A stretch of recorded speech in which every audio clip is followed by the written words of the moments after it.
18 ذی الحجہ 35 ہجری اسلامی تاریخ کا ایک ایسا دردناک ثانیہ رونما ہوا جس کی وجہ سے مسلمانوں میں اختلاف شروع ہوا، پھوٹ پڑی اور گروہ بندی شروع ہو گئی، جس کے نتیجے میں جنگ جمل، جنگ صفین، حضرت علی کی شہادت، مکہ پر فوج کشی اور واقعہ کربلا جیسے المیے پیش آئے اور مسلمانوں کی تلواریں اپنے ہی بھائیوں کے خون سے رنگ آلود ہوئیں۔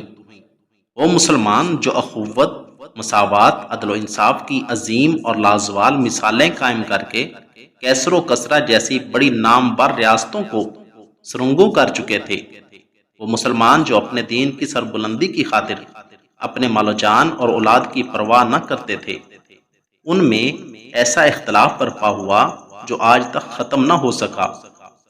اسی دن نبی آخر الزماں کے مقدس شہر مدینہ منورہ میں آپ کے دوہرے داماد سیدنا عثمان کو انتہائی بے دردی سے شہید کیا۔ حضور کی دو نور نظر شہزادیاں حضرت رقیہ اور حضرت ام کلثوم آپ کے نکاح میں یکے بعد دیگرے آئیں، اسی وجہ سے آپ کو ذو النورین کا لقب ملا۔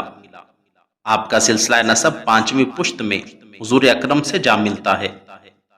حضرت عثمان عامل فیل کے 6 سال بعد یعنی 577 عیسوی میں طائف میں پیدا ہوئے، گویا کہ حضرت عثمان حضور سے 6 سال چھوٹے تھے۔ آپ کا شمار سابقین اولین میں ہوتا ہے۔ حضرت عثمان حضرت ابوبکر صدیق کی رہنمائی اور کوشش سے اسلام قبول کیا۔ اسلام لانے میں آپ کا شمار 5ویں نمبر پر ہوتا ہے۔ جب آپ کے مسلمان ہونے کی خبر آپ کے چچا ابو العاص کو ہوئی تو وہ آگ بگولا ہو گئے اور آپ کے پاؤں میں زنجیر ڈال کے آپ کو قید کر دیا اور کہا کہ جب تک تم اسلام کو نہیں چھوڑو گے تب تک قید سے نہیں چھوڑ سکتے۔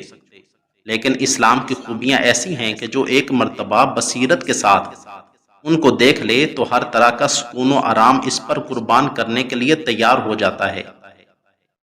آپ نے چچا سے فرمایا، اے چچا، اس ذات کی قسم جس نے اپنی رحمت سے رسول کریم کو ہم میں بھیجا ہے، اگر تم میرا سر تن سے جدا کر دو اور میرے بدن کے ٹکڑے ٹکڑے کر دو تب بھی اسلام نہیں چھوڑوں گا، اور میرے بدن کے ہر ٹکڑے سے کلمہ شہادت کی آواز آئے گی۔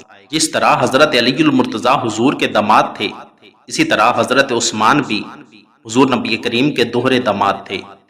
چنانچہ ہجرت سے قبل حضور اکرم کی صاحبزادی حضرت رقیہ آپ کے نکاح میں آئیں، اور سن 2 ہجری میں حضرت رقیہ کے انتقال کے بعد حضور اکرم نے اپنی دوسری بیٹی حضرت ام کلثوم بھی آپ کے نکاح میں دے دی، اور 9 ہجری میں جب حضرت ام کلثوم کا انتقال ہوا تو آپ نے فرمایا کہ اگر میری 40 بیٹیاں ہوتی تو میں عثمان سے یکے بعد دیگرے ان کا نکاح کر دیتا، حتیٰ کہ ایک بھی نہ رہ جاتی، یعنی باری باری سب کا نکاح کر دیتا۔ چنانچہ علامہ سیوطی نے تاریخ الخلفاء باب ذکر عثمان میں لکھا ہے کہ علماء کرام نے فرمایا کہ اولاد آدم میں کوئی ایک شخص بھی ایسا نہیں گزرا کہ جس کے نکاح میں کسی نبی کی 2 بیٹیاں یکے بعد دیگرے آئی ہوں سوائے حضرت عثمان کے، اور اسی وجہ سے آپ کو ذو النورین کے لقب سے نوازا گیا۔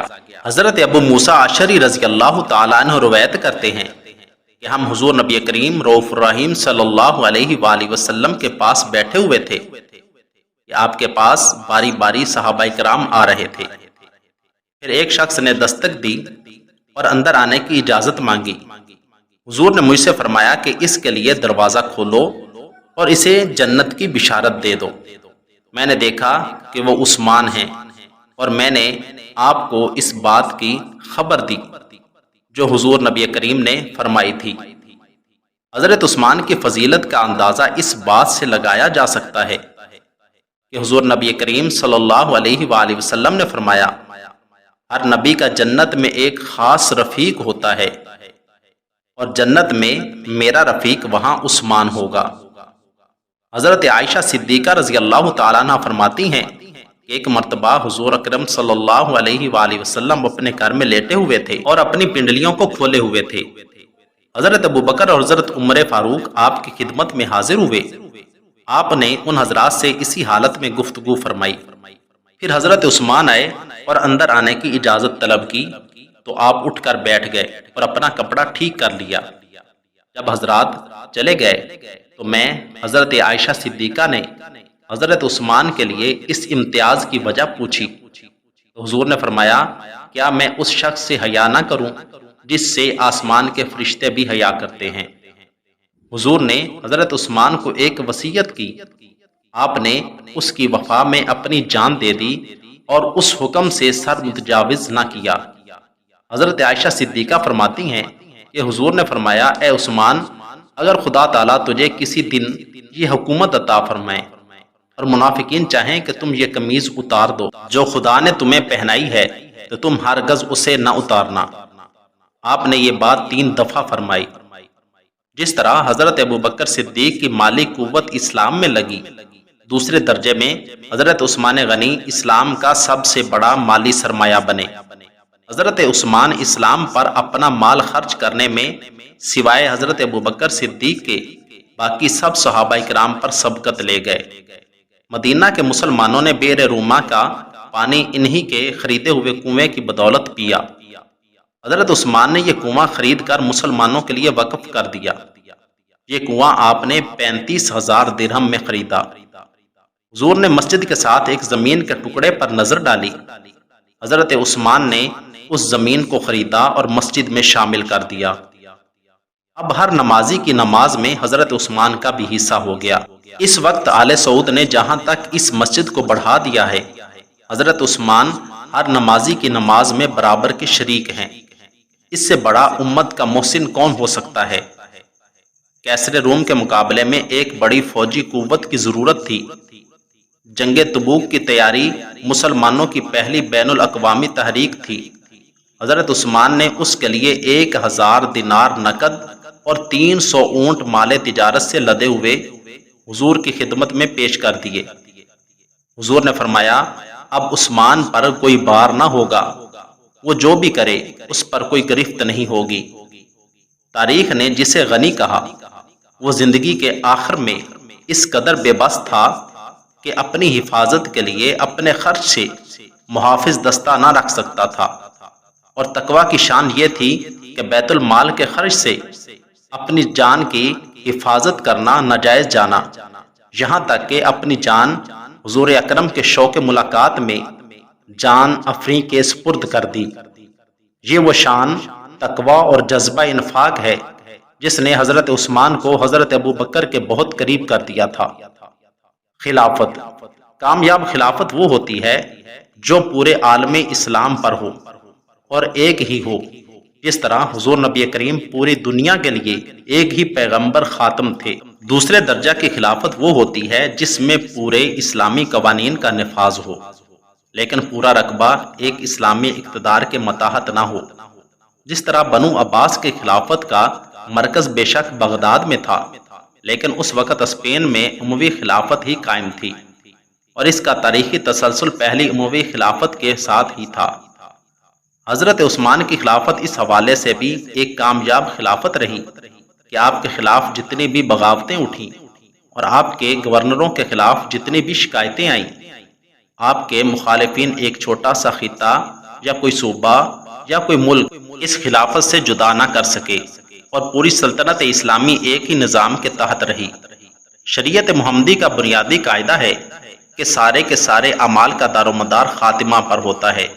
خاتمہ اچھا ہو تو کامیاب زندگی ہے۔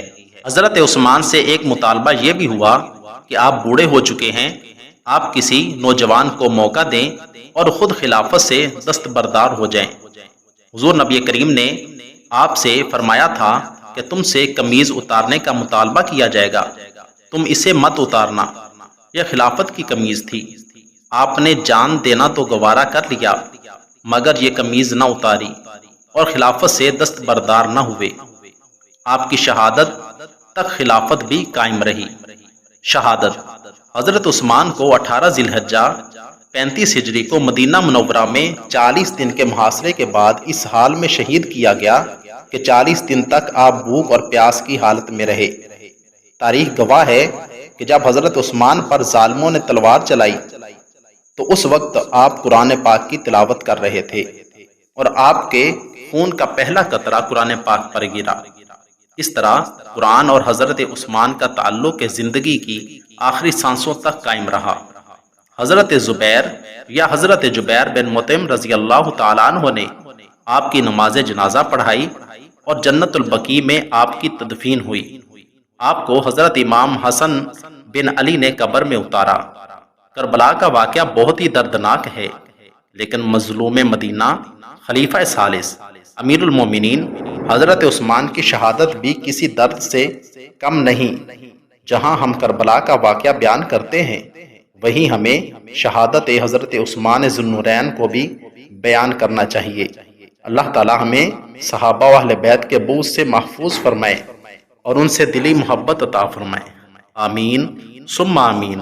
اگر آپ کو میری یہ ویڈیو اچھی لگی ہو تو ویڈیو کو لائک، چینل کو سبسکرائب اور ساتھ دیے گئے بیل آئیکن کے بٹن کو ضرور دبا دیں تاکہ ہماری آنے والی ہر ویڈیو سب سے پہلے آپ تک پہنچ سکے۔